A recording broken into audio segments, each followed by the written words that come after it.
Morning all, and welcome to another Jump Advisory recruitment discussion on talent attraction and development. A series that we've been running for the last couple of weeks. We've got another one to go next week. But this week, we're going to look at employees, really the backbone of our business. Without them, there would be we wouldn't be able to create gross profit, and you wouldn't be able to achieve the goals that you actually drive and set for the business. During my usual research, I found some really interesting quote, and one quote that really hit home to me about what we're going to talk about today. The quote was, you can write down all your targets, your plans, your KPI, your strategies. You can write them down as much as you like.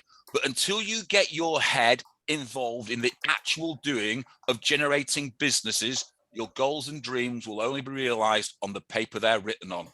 And that really hit home to me that, we write lots of strategies for people, but it's the actual doing and getting involved in the doing that starts to create the money. So there's definitely part of everyone's strategies about recruitment, definitely about onboarding, etc. So what today we're going to talk about is the doing and how that works to ensure that we get a better return on your business. Because what you think, we invest in people. They're the biggest investment that we have. And let's not shy away from it. Employing people, training them is a costly, time-consuming, planning-consuming activity. According to EduMe, which is a big educational database in the States, 87% of all millennials said professional or career growth and development opportunities to them are just as important as the job. According to the Undercover Recruiter, the average recruitment company in the UK only spends £1,068 per person per year on training.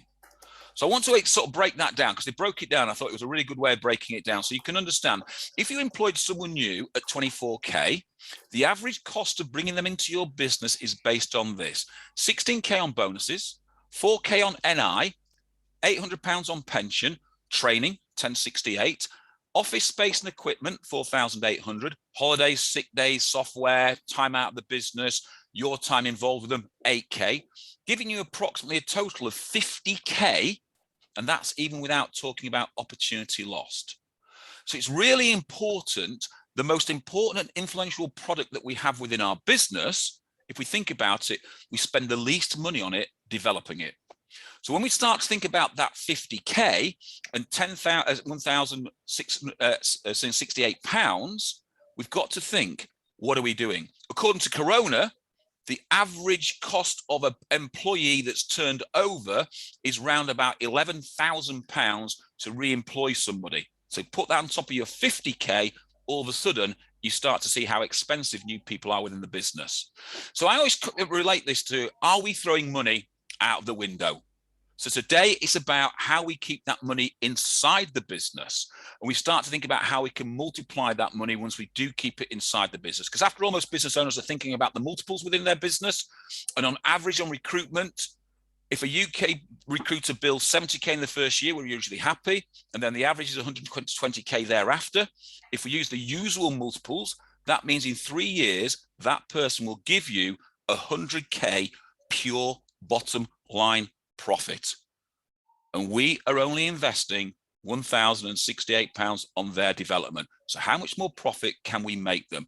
But now the sobering thoughts come in. According to Perkbox, the average turnover rate in UK recruitment industry, and their words, not mine, is a whopping 43%. The average turnover in the UK is 15%. So the question is, as you lean over to your window and think it's a bit breezy in here, is how should I clutch shut that window? So today, we're joined by Paul Jacobs, Heather Sorway, Mr. Sharp's back from his client visits. Dave is in Liverpool humming some catchy tune. And so let's kick off. First question, let's get right into this today, because I think it's a really important subject. Before we start training, how should we set up our environment to help success blossom and bloom within our business? I'm going to throw that at Heather. Thanks, Howard. And thank you for not having the sarcastic remark about me not wanting the first question. You just mentioned it. You just said it. You shouldn't have mentioned it, because the second question's coming your way. No, to be honest, for me, this actually starts way before they start. It's not about what happens on day one. It's about the process we've taken people through to get them to their first day. So onboarding starts way before the first day.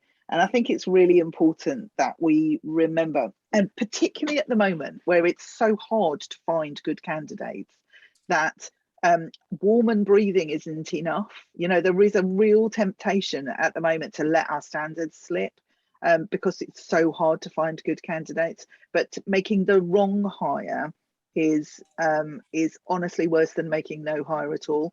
So I think one of the most important things is to remember what it is we're looking for, and remember that the process of bringing them in, even before they start, sets some expectations. We talked last week about EVP. It is about what are they going to experience on their first day, having those expectations set up a long way before they join us, so that they come with the mindset that they fought really hard to join your organization, and therefore they value the job, and they're motivated right from the beginning to really hit the ground running and soak up everything that you're going to give them, the opportunity, the learning, and the development, so that they are profitable. So I think it starts way before day one.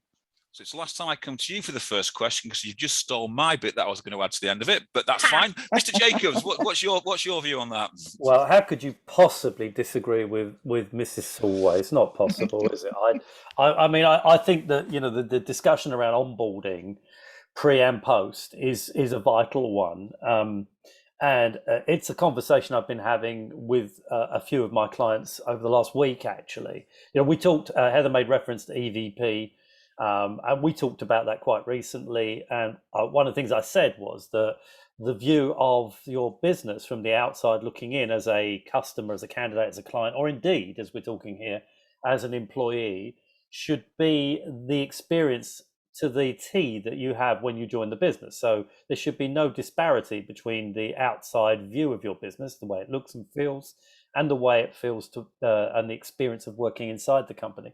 So giving a lot of thought to the way in which you induct people pre start, and as Heather says, you know, post start is extremely important. You can't just have them wander in on the first day and think, well, what are we going to do with this person? I think there's a great deal of strategy that needs to be placed into that whole process of bringing them in. And one of the things I said only yesterday was that, for example, we advise our clients to do this, you know, go for lunch, go for dinner with that new member of staff before they start with your business, as an example. Because if you're putting yourself out there as a culture that is family oriented, caring, supportive, demonstrate that in advance of actually their start, which of course helps to secure them in the first instance, because we're all dealing with counter offers at the moment on a regular basis. So you need to think through the process of what kind of culture do we have? How do we reflect that in the way in which we recruit people? To Heather's point, there's a massive urgency with every one of my clients to find people, bring them into the business. That isn't to say we grasp at anybody, as Heather says, that is warm and breathing, but we absolutely need to fill seats, because having empty seats for any period of time is extremely costly. If you look at the ONC reports that were hitting the news yesterday, I think it was, listen to Radio 4 in the morning, over 1 million current vacancies in this country, which is astonishing, massive growth. It's hard to find talent. So there is a tendency to want to grab at people. And we do need people. We can't have empty seats, but we mustn't be panic stricken. When we've found the right person, the thought process of how we bring them into the business becomes absolutely critical. Sharp. Gosh, I don't know if I have anything to add after both of those points. Really good points. I think the only bit that I'd probably add, just building on what Paul was said, is that the culture for me is really important. Where the culture is right and you have open and effective management, then that reduces your staff turnover by about 143%. So that's a significant part of reducing staff turnover. I think sometimes during the recruitment process, we forget what information we start to gather about individuals.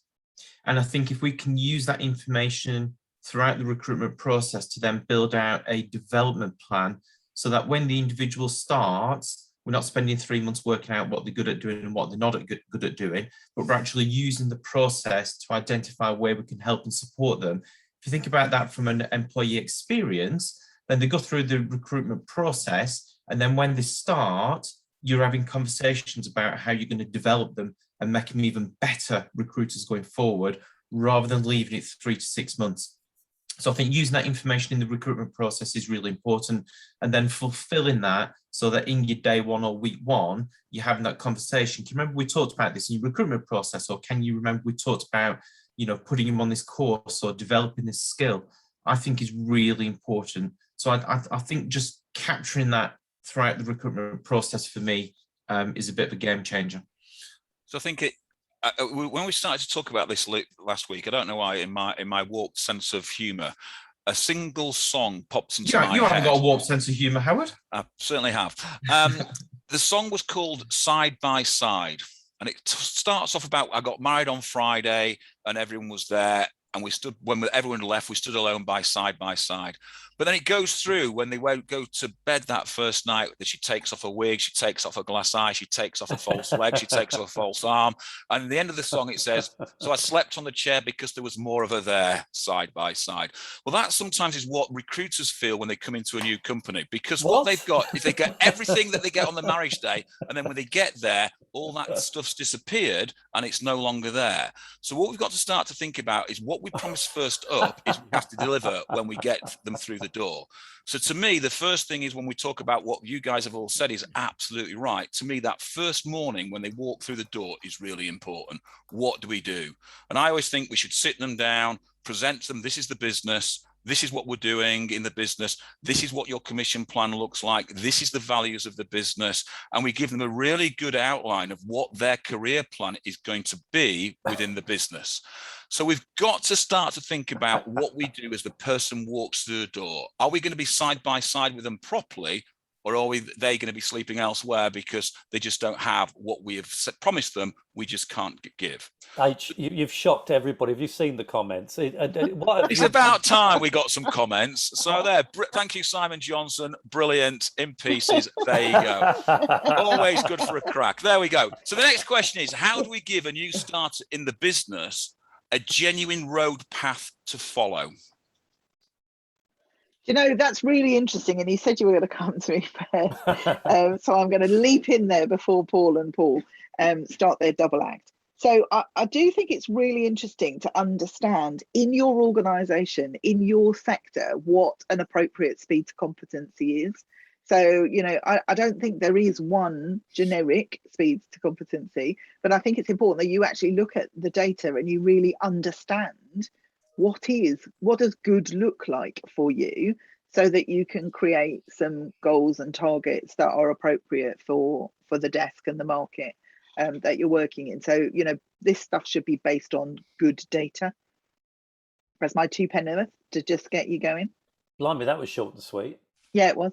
We're not used to that, Heather. Well, yeah, certainly not from you, Mr. Jacobs. We're not sure. No. I'll make up they for said. it. Be punchy, they said. Punchy. Okay. Well, I'm in for the distance. So I think the point is a very valid one here. Look at your templates. Look at the standards in your organisation. One of the problems for small businesses, let's be practical and pragmatic. One of the problems for small businesses is that there are very limited resources to coach and train people. We for many years, and many people listening that we know and love at this moment, have started our careers in large corporate recruitment businesses where we had a huge amount of resources, large training divisions, lots of people that could give and provide assistance. When you're a small business, let's call a small business, say under 15 staff, or indeed even under 30, 40 staff, having the resources to train people is often very difficult. And there is this push and pull situation where you need to be attending to the business, try and make money and keep everything, all the plates spinning at the same time. You're torn because you've got to be looking at how you can support the people coming into your business. Otherwise, what was the point of bringing them in the first place? And thinking back to Howard's awful statistics about the churn rate in our industry, I'm afraid provides evidence that this is something we have to focus on. So I think if you're looking around, and we come back to Heather's point about the sort of standards in the organization, the people around in your business, why not look at, as part of that induction process, the road path to follow, looking at a buddy system, a mentoring system from within the organization, giving people that you already treasure and value, people that perform extremely well and exhibit the right morals and behaviors and values, the opportunity to be involved with new starters. So it's not just the responsibility of people that are senior in the organization. And I think it's kind of thinking that through, looking at the people you have already who do certain things extremely well, who exhibit those behaviors, where you can lean in and get those people involved in inducting and taking care of the new staff, that I think is an example of the things that we should be trying to do in the business. I think from when I start to look at that is, I always think about the natural urge of the human being. And once they start to get put under pressure, and once they start to worry about things, that flight and fight syndrome starts to kick in really early. So if you don't know where you're starting from and don't know where you're going, then instantly that fight and flight syndrome starts to kick in. So they start to worry and start to panic a little bit. So if you can smooth that road by having a genuine roadmap of what you're actually going to do. So this is what we're going to do on day 1, day 2, day 3, week 1, week 2, week 3, week 4, up to sort of 13 to either 26 weeks. And it's all mapped out for them. Then it takes away that instant fear that they've got, what's going to happen, what's going on. So they can actually see what's going on. I was at a client yesterday, and surprisingly enough, as I went to the gents, in there, posted on all the walls, was the actual career path of every single consultant.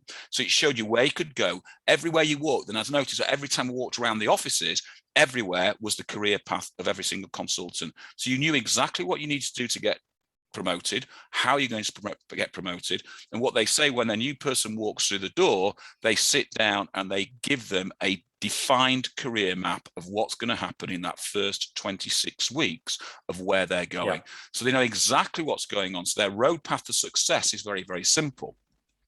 The thing that I always say then to small agencies, and we had the question yesterday from a one-person owner that we don't have the collateral, we don't have the stuff to training material, etc., was irrespective of the amount of material that you have, if you are going to book a training session in, whether it's a session to coach at desk or whether it's a session to actually formally train, you must stick to that session. Because that's the first thing that consultants say that really starts to degrade the business and the EVP of that business if you keep cancelling their important training session to help them develop because you're too busy doing something else.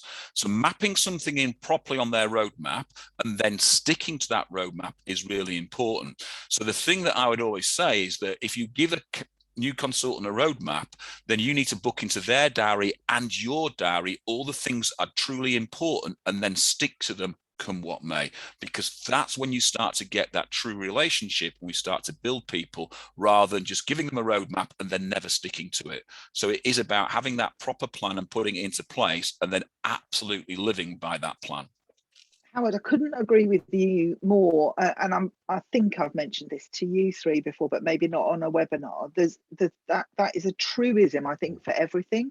It's that commitment. It doesn't matter about the collateral. It doesn't matter about the fancy documentation and the marketing. And Virgin, for a long time, had a performance review process that was on the back of a fag packet, and that was the terminology, because it doesn't matter how you're taking notes and what you. I mean, they're lovely to have. Don't get me wrong, right? Some great literature is brilliant, but the value is in the plan, the content, the conversation, the personal touch, the doing what you say you're going to do, and that consistency of delivery, because that means that those people are not only told they're important, but actually feel important and feel empowered and feel focused on and developed. I think that's. Yeah, sorry, Paul, go on. I think that's where the plan has to break everything down. And I think, we talk about, you mentioned skills, Heather. I think it's about breaking the skills down into minute detail. And I think having that starting point and then being able to measure it in 3 or 6 months time to understand what progress has been made, ensures that you get a return on your investment. So for me, doing a really simple sort of training needs analysis, and people think training needs analysis is complicated. It's not. You're just breaking the skills down into minute activities and then grading the individual against those activities, or getting themselves to grade themselves against those activities, and then working out where the gaps are or where you need to turn up the volume more so that they're better at doing those specific skills. So it's not a laborious exercise, it can take sort of 10, 15 minutes. But the other bit I was just going to add is, I think sometimes we forget about the soft skills.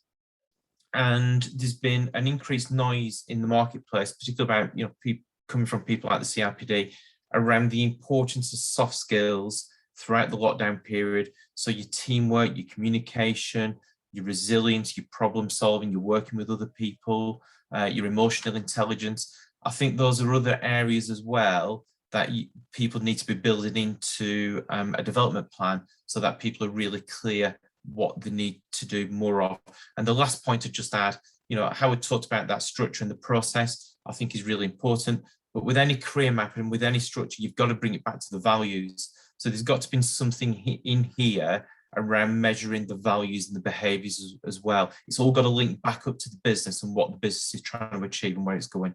That's totally right. And I think one of the things that, just to pick up on a couple of the points here, is that painting the vision as to where people can go is important, not just in the interview, but to actually, as Howard said, demonstrate what your future can be in a business at a time when we're all vying for talent in the market, and people are being offered more money to stay where they are, counter offered this, counter offered that. The difference, I think, very often when you're trying to take people on isn't going to come down to whether you're paying a penny more than the next person. It's going to come down to whether people see a long-term future and can see where they can go in the business. And of course, their future and their development, where they'll be in a year, 2 years, 3 years, and to show examples of that within the business is a very big lure for people.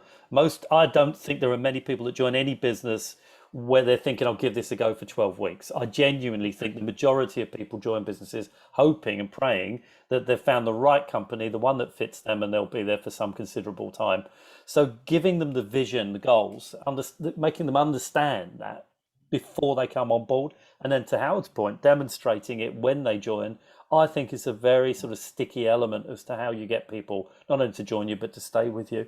And reinforcing those constant discussions around the vision, where the business is going and what's in it for me, I think is a very important and consistent point that needs to be reinforced on a daily basis. So before we move on to the next question, I think there's one thing that we overlook sometimes, is if you look at sort of Maslow's hierarchy of needs, one of them is about the psychology of the human being, and they want to feel warm. And that's not feeling warm as in sat by the fire, it's feeling warm with people around them. People feel brought into them, etc. You feel part of that culture. And that is the bit that we're talking about. So let's sort of now hit that thorny subject, which is actually training it itself. So I wrote this question, I thought about how to write this question to be absolutely right. And the question is, training, is it all cracked up as it should be? Surely they should just sit and follow. And this is the question that I was asked a couple of weeks ago by a company. Surely they should just come in and sit and follow a really good recruiter. They don't have to do any training. It's not all cracked up as it could be. That was the comment. So the question then is training. Honestly, Howard, I've come across that attitude so often, this idea that somehow a trainee recruiter can just learn by osmosis. Like you just sit them vaguely in the environment of somebody successful and they'll just absorb how that success comes. And it's just, it's ridiculous. It's ridiculous, isn't it? So everybody learns in a different way. Yeah, of course they need to be around successful people. And of course it's great to hear other people on the phone and to pick things up from them. But there's so much more to the job. And there's so, we do ourselves a discredit as recruiters if we think that that's the way you learn to be a professional recruiter. There's so much more to it, and I don't think there is any getting away from the fact that this has to be broken down, and the stepping stones have to be built effectively, and have to be adjusted to the needs of the learner. So let's not forget, this isn't just about putting information in, it's about the way the learner observes and the way the learner learns and absorbs, and we have to make it learning, we have to make it learner-centric learning. So the flip side to that, and this is the flip side I get, well, I give them 2 days training as they come through the door, but in 8 weeks' time, you're asking them to remember something that they had no understanding of, no recollection of before, where they've crammed a full recruitment cycle into 2 days, try to train it and try to expect people to learn from it, but then they give no training whatsoever after that. And so when we talk about, or when I talk about a 13-week roadmap, I'm talking about having training every single week in that roadmap, training that is related to what they are doing. So if you're going to start them off doing, saying candidate generation, then that first week, the training should be all about candidate generation. The following week, if it's about CV submission, it should be all about CV submission. So all the way through the recruitment process. So give that 2-day training, but then compartmentalize it all the way down, because you're right. If osmosis was the way of working, what we should be doing is recruiting people. And as we've got them in the interview room, bring your best biller in, get them to rub them on the head and hope that you can see the osmosis happen there and then. If it doesn't, they're not right for you. If it does, put them in the business. We've got to think that we've got to train and develop people to become better than they are and better than the people in the room that you already have. And that's the thing, better than the people in the room that you already have. If we don't train them, then, I think we talked about the Henry Ford comment, didn't we, on some of the marketing from this. If we don't train them, what happens if we train them and they leave? The problem is what happens if we train them and they stay? That was his comment. And that's what the problem is. We don't train them and they stay, and they don't bill. So Howard, to pick up on, thanks, Paul. So to pick up on your point, it's like saying you sit next to a good driver in his or her car, and that's how you learn to drive. You just watch them and observe them. It's complete nonsense, isn't it? I mean, by all means, it's always useful to observe somebody doing a job brilliantly, because you do pick things up. And I remember in my early years, back in the day, listening and learning from people by osmosis, things kind of you pick up on the good stuff, and indeed you see some bad stuff, and somewhere in the back of your brain you're saying, I'm not going to do that. But you have to be trained. You have to go through that process. And to your point, it's a really good point. In the beginning, when they start, give them things to train them in areas where they're going to put those things to immediate use. There's no point in training somebody to, I don't know, arrange a client meeting or conduct a client meeting if you have no intention of them doing that in the next 16 to 20 weeks. What's the point? By the time they've reached that stage, they've forgotten everything you've told them. Give them something that they can then take away and do. I mean, if I speak about my own personal learning style, I need to do stuff. If somebody shows me something, I want to go and practice it immediately and work on it and work on it and work on it until I've mastered it. I will switch off if you keep talking to me about the same thing for hours. I just need to go and try it. And I think most people are like me. So, bite-sized chunks. Training shouldn't be days and days and days of sitting and listening. It should be 45 minutes to an hour, maximum 45 minutes to an hour. Listen, go off and try it. We'll talk about it the following day. That's about as much as most people can take in a day. It's pointless to think that you can get through the induction training in several days. You may do that as the coach. You can certainly talk at people and give them most of what they need in a few days, a week. Great, brilliant, well done. And I'm sure you've told them wonderful things and it's all great. But do you think they've genuinely remembered any of it? I'll guarantee inside 6 weeks, they remember less than 10% of what you said. Wasn't you gave them bad information? They just don't have the capacity to remember it or use it. And this, Paul, I think leads on to what I was going to say, which is the bit where it falls down for me is we will traditionally, as managers or leaders, will set up a training course, whether it be outsource or in-source, and then it's how we embed the learning is where it falls down.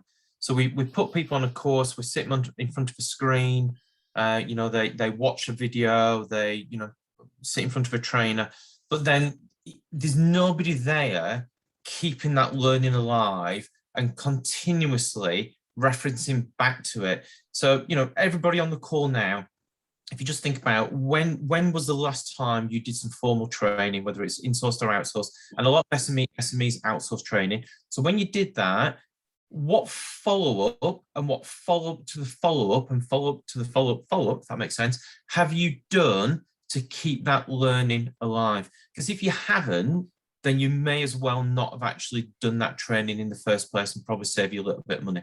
So where it falls down for me is that follow-up. And this was always a real point of, you know, an issue for me in my previous role, because I'd always speak to the manager after somebody had been on a training course and say, so what have you done with the training? How have you kept it alive? How have you embedded it in the business? What follow-up have you done? How have you then built that into the person's objectives? What does the next stage look like? And frequently they'd look at me blank and it would answer all the questions. You've not done any follow-up. You've outsourced it and thought it was somebody else's issue.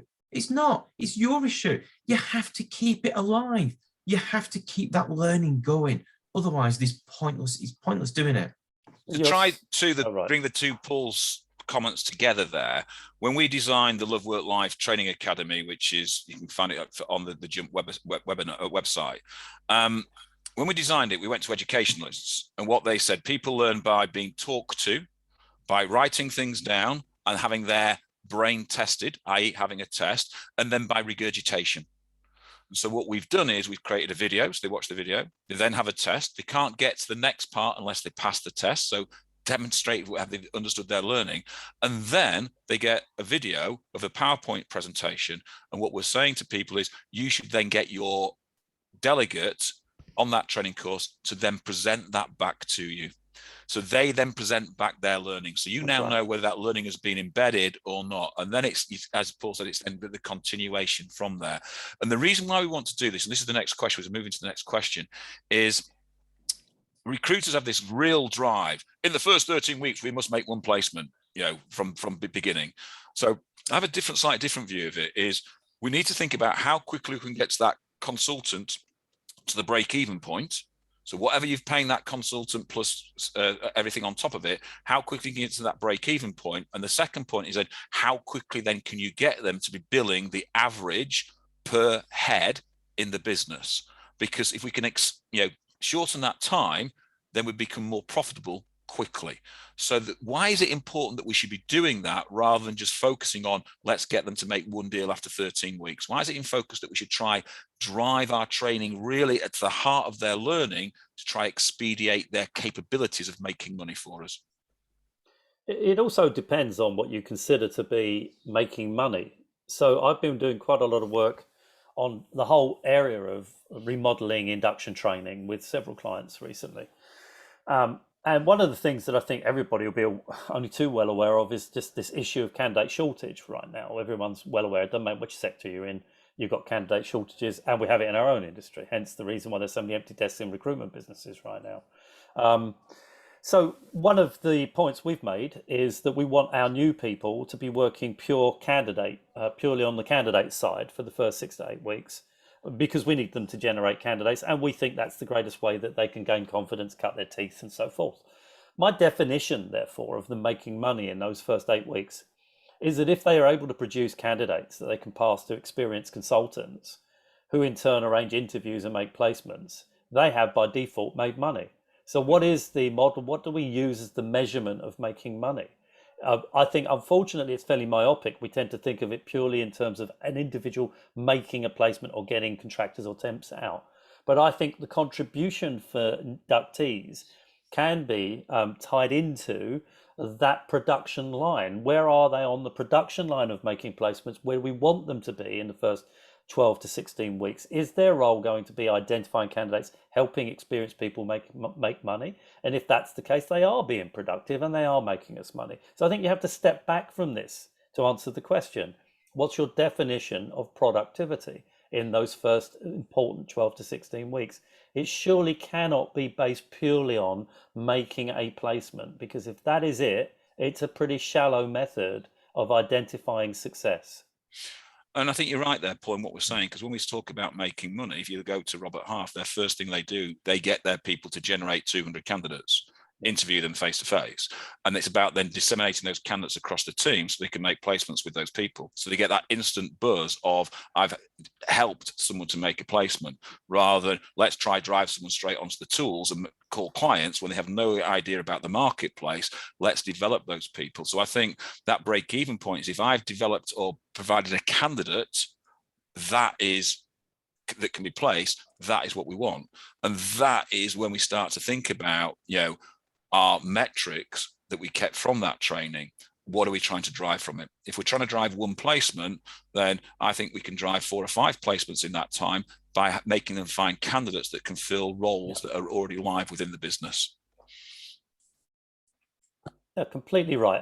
I think that what we've got to do, and I just want to pick up on a point Paul made, which is relevant to this, and that is that how often have we heard about or even witnessed people coming back from induction training and then reporting back to their office or their division, and the boss either quietly or very loudly stating, yeah, I know you've learned all that crap, but this is the way we do it in our division.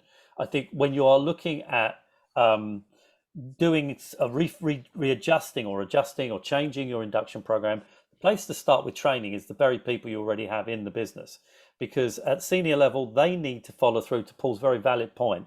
When these guys go back and sit at desks, there is no point in training people and then putting them under the guidance of others, no matter how valued those people are, if those people are unaware of what training they've had, or indeed have not been trained to do it themselves.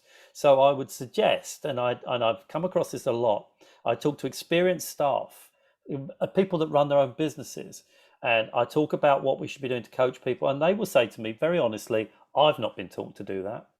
Now, so I think it's important when you're looking at revising your coaching, start with the people that are going to be mentoring and looking after the people you've trained. Make sure they know what's going on, train them first, and then you give them the people you train, and make sure, honestly, worse than that, Paul. Worse than that. I've heard it not just be, I was never taught to do that, but, oh, don't listen to that. Yes. Do it this way. Yes. Is the worst one that you hear, and they're actually actively working against what it is that you're trying. So what's the point in, and what happens with those companies? We have high attrition rates, and you've wasted a small fortune in trying to coach and train people, let alone the lost opportunities. So start with the people that work in your business. Make sure that, they're trained to train, coach to coach. But I think that's important. There's connecting the dots though between what is the core basis of recruitment, and then what do they need to do on the job. And I think what Susie's put there is absolutely right. That responsibility is shared between the trainers and the team leaders, etc. And your comment there, Paul, about train the trainer is absolutely correct. I mean, what we did at Computer People was, I took all the training programs that they had and compartmentalized them into 45-minute sessions, and then gave each manager a train the trainer training session. And then we rolled out a training program that every week for one lunchtime, you would deliver one of I think we wrote about 45 programs, one of these 45 programs. And guess what? Our productivity massively went up. Guess what? When we're talking in our business meetings about where the issues within our business were, we had, all right, we've now got a training session for that, roll that out. We could roll them out straight away and really quickly and really fast. But we had to have that core basics bedded into the people first and foremost, because if they didn't have that core basic, then the training that we were trying to deliver wasn't working. So there is that bit between what is, I suppose, educational and what you need to know, and then what is reality. That's what we've got to sort of get the blend across them both to make sure that we have that core basic embedded, and then we can deliver. And I think if we can do that properly, we can reduce the time it takes for people to start to contribute to the business, rather than when we make that first placement. Because that is the key, isn't it? How quickly we can get them to be a contributor to the business, where they feel valued and welcomed within the business. Because there's a difference. If that person hasn't made a placement, guess what? They're almost seen as a social pariah and an outcast. As soon as they made a placement, you're welcomed in. So if we can expedite that process, irrespective of whether it's you've found candidates for other people or you are doing your own placements, then that becomes a whole different sort of kettle of fish. So let's I'll just add one point, Howard. How often does it not work out with people, and then we say, well, they weren't right for the business? Well, that's what I've been talking to all my Well, clients about, where that goes back to, it's not the people that are wrong, it's the recruitment process, and therefore it's the type of person you're looking to recruit, and therefore your profile that you're looking for is absolutely wrong. So it's not about the training, it's not about the person, it's about the initial part of the recruitment process. And what everyone does is blame the person, or we've recruited the wrong person. Well, if you keep recruiting the wrong person, it's not the people that's wrong, it's the process that's wrong. Address the process. So don't address the person, address the problem, and the problem is the process in that game. So if we looked at that, and one of the things that we talk about is measuring our business, and we talk about measuring, profitability per head. Why, when we start to bring people in the business, is that something that we should be measuring and a milestone that we should be driving the new person to achieve? Why is it important to understand figures like that? Well, I think in recruitment in general terms, you need key metrics. It's always, I mean, I know people roll their eyes when I use the phrase KPIs because I'm an old dinosaur when it comes to phrases like that. But in the end, management is about your ability to monitor. And that's true when you lead a business, whether it's we're talking about staff or we're talking about other elements of managing a business. You absolutely need a dashboard to identify where the trends are, what's going well, what isn't going well, what's coming around the corner, and so forth. I've managed very large businesses in the past, and my methods of managing the large businesses were really not very different from managing very small businesses. You need metrics. And I think when it comes to measuring performance for consultants, and we haven't talked about, by the way, we should be careful here because we haven't talked about other very important people in our businesses, not just the consultants, but people that work in finance or in marketing or in other areas that are equally important in our organizations. But you have to have measurements. Of course you do. Not just because you want to identify whether they're making progress at the right rate or whether they have continuing areas of development needs, but also I think because what's very important here is to recognize that we're moving in the right direction, that we are anticipating what's coming around the corner. It's just very vital. And if you're a leader of a business, you are looking at those metrics. And I think for the individual concerned, they themselves should be able to see that improvement, because one of the things I recall as a young consultant back in the day was, for example, logging down how many calls I made on a daily basis, weekly basis, and then logging down the interviews I arranged or had attended, vacancies I took, dividing one into the other. And I could see over periods of months, quarters, my improvement was very evident. I was getting a job with every 8 calls as opposed to 20 calls when I first started. Those kind of things help people's confidence, so they can see for themselves an improvement. They don't need you to tell them they're improving, they can see it for themselves. So I think that's the beautiful thing there, Paul. Sorry to interrupt. I think it's a really important point that they can see for themselves. Yep. So I think too often we impose KPIs without explaining why we're doing it and what they mean. The fact that you worked out for yourself that if you divided one by the other, you could watch your progress. Actually part of the learning is about helping people to work out for themselves what are the things that will show their progress, rather than imposing what can seem like random KPIs to somebody who's new to recruitment.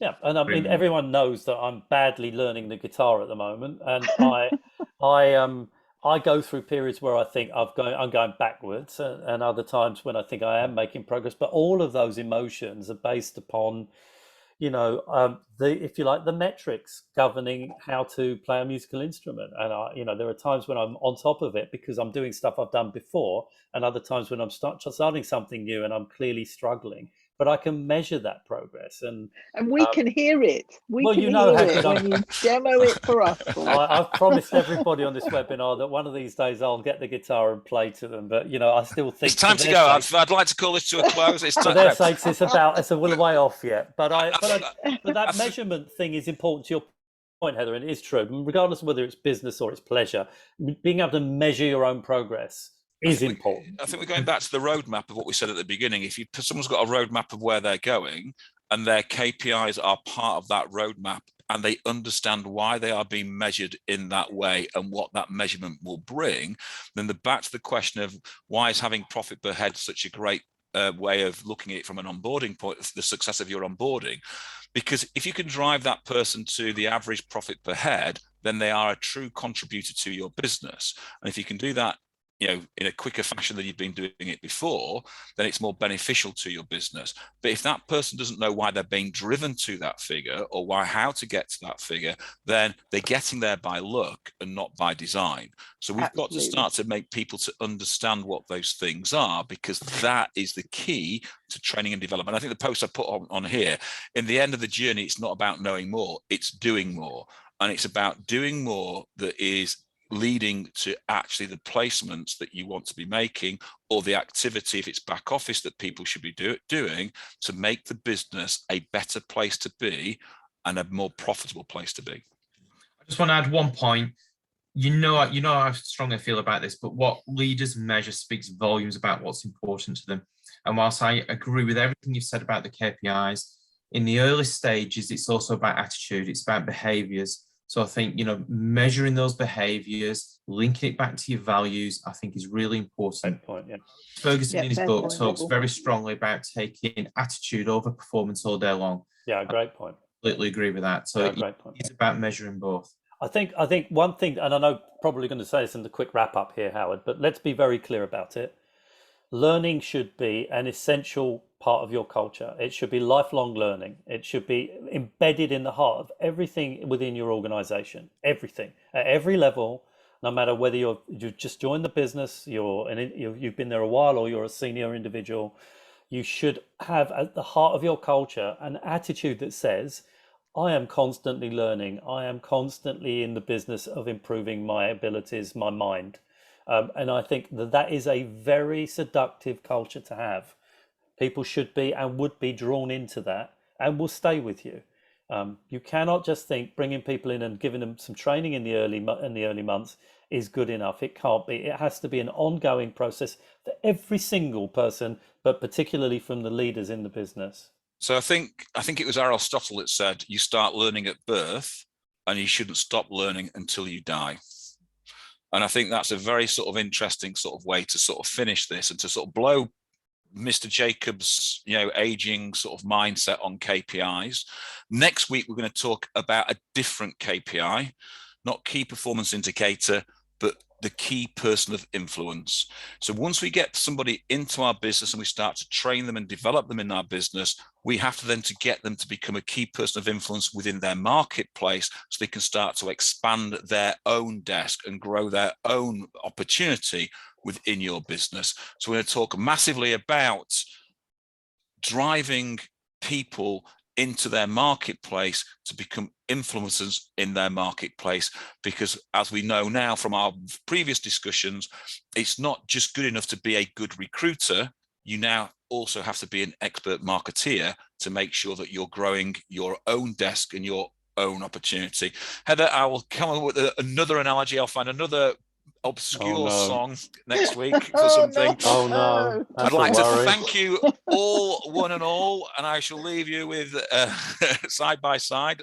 No, I won't. From there. So thank you very much for returning. It's been a pleasure as always. I hope you've learned so much. If you have any questions, feel free to drop us all an email and we'll answer anything that you want.